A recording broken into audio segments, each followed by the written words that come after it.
After setting up the simulation and performing pre-run diagnostics, we can run the simulation. To do so, click on the Run button under Simulation section of the Heat tab. Once the simulation finishes running, results will be saved in the Heat Solver object, and the Heat Solver icon in the objects tree will include a small red square indicating that results are available. Right-click on the Heat Solver and select Visualize Thermal to view the thermal response results. The thermal dataset has multiple results or attributes saved. To view the temperature profile, select the T attribute from the list of attributes in the visualizer. To observe the simulation mesh, click the Show Hide Chart Setting button to open up the plot editor and select Mesh Only option. You might need to zoom in using the mouse wheel to be able to see the mesh grid clearly. The triangular mesh elements are obvious in the view. Let's go back to the surface option to see the temperature plot. Since the thin film thickness is very thin compared to its length, the plot aspect ratio is not ideal for visualization. In order to improve the visualization, select the square option from the axis scale options.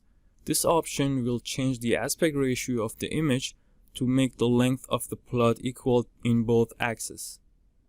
From the temperature plot, we can see that the temperature of the thin film is at 400 K at the left edge as set by the fixed temperature boundary condition.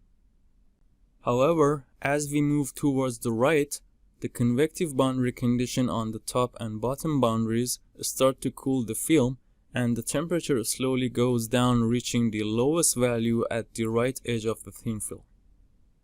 Next, right-click on the temperature monitor under the Heat Solver object in the Objects tree and select Visualize Temperature to view the temperature profile along x-axis in a line plot. The resulting plot shows that the drop in temperature along the length of the thin film is nonlinear, with the temperature dropping sharply at the beginning and then slowing down as we move further inside the film. This behavior is expected as heat loss due to convection is directly proportional to the surface temperature of the thin film. The total amount of heat loss can be viewed from the boundaries dataset available in the Heat Solver object. Right-click on the Heat Solver object and select Visualize Boundaries. The visualizer will show the total heat flux at each simulation boundary and their corresponding area. I will delete the area attributes for a better view of the heat flux values.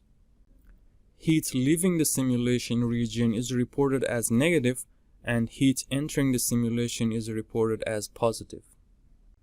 The total amount of heat lost due to cooling at the interface between air and silicon through convective heat transport is approximately 0.14 watts, which is equal to the amount of heat entering the film from the constant temperature boundary on its left edge.